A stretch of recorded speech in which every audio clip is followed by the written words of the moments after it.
Hi, I'm Navita Sood, Director of Product Marketing here at Cloudera. And I'm so excited to be joined by Dipankar. Hey, Navita, hi. Yeah. Welcome again to Cloudera. Thank you so much. Yeah, I've been in the space for some time now, specifically working around with Lakehouses. I just joined Cloudera as a director of developer advocacy, so I'm basically building that like developer relations function here. Yeah, I think the timing was perfect. Absolutely, yeah. Right? Because we came with Lakehouses, Right. started talking about how analytics and AI should be part of it. Right. And the generative AI, it's only accelerated. Absolutely, yeah. The generative AI boom, obviously, like, and the applications of it. I think we're getting to that point eventually, right?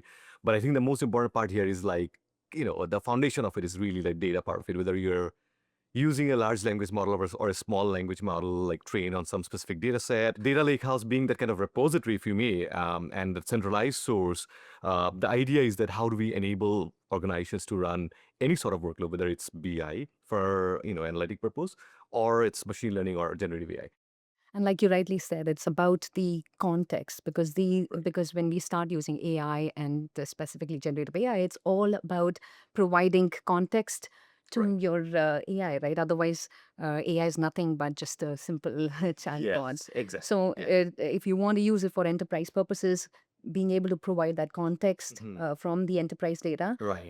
both structured data and unstructured data, then Exactly. that becomes critical, and that's where the Lakehouse sort of Exactly. Yeah. I think that's where we are seeing this kind of like, okay, the whole idea of a lake house initially was that a bunch of people are just running BI workloads or ad hoc queries, right? And, running SQL queries.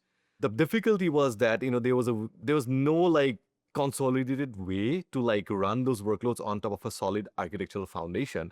Most importantly, being open and secure, right? So I think that's the part where lakehouses come and fit really well. And ultimately, the foundation of a lakehouse is the metadata of it, right? So if we can give that right set of like lineage to that actual data set that's residing somewhere, whether it's a data lake, whether it's CRM, any kind of warehouse, that context is going to be super helpful as well. I feel like Iceberg, the table format, Right. became popular because of one of those reasons, right? Yeah. I know that you're a big contributor of Iceberg. Is Iceberg leading the way when we talk about the lakehouse architectures? Iceberg has kind of been like the standard right now. The reason being that it has been receiving a lot of integrations from the community, very genuinely, very organically. But also like from this different like, the vendors, like different like people like, whether it's Cloudera, whether it's different companies who are building this set of tools and platform, they are working very actively towards like integrating this set of tools from making their platform more like rigid and open versus like sticking to more proprietary platform, right? So that's the kind of distinction we are kind of making here. The second part about that is also not just the table format, but now also we are thinking about interoperability in different areas, right? So if you see the Lakehouse stack, we have the storage, we have the table format, that the catalog layer is there, the compute engine is there, and there are services running on top of that, right? That makes this operable and maintainable in production.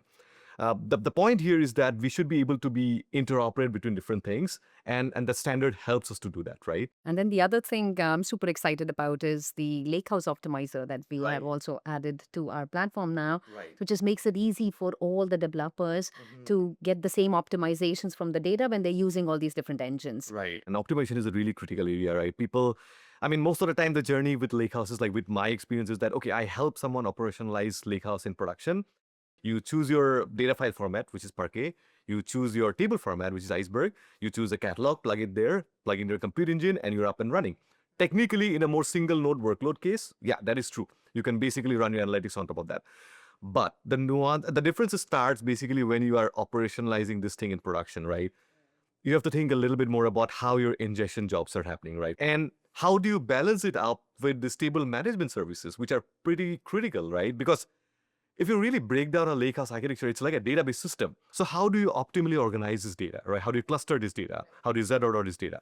I think these are some of the things that we have to think about. Yeah, and as the data is growing, there's a lot of optimizations that we can do. Yes. There are these simple ones, but then you can also extend it to do more intelligent optimizations so that you keep personalizing it to Yeah.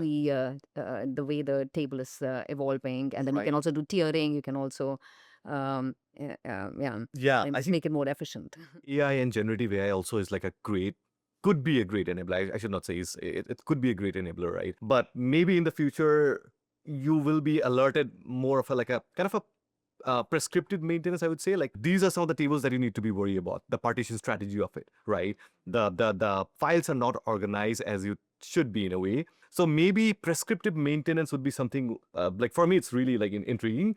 That's where I see like eventually like AI also like adding more value in that. All right, with that, thank you so much, Thank you for having Dipankar. me. Yeah. Thanks for your time.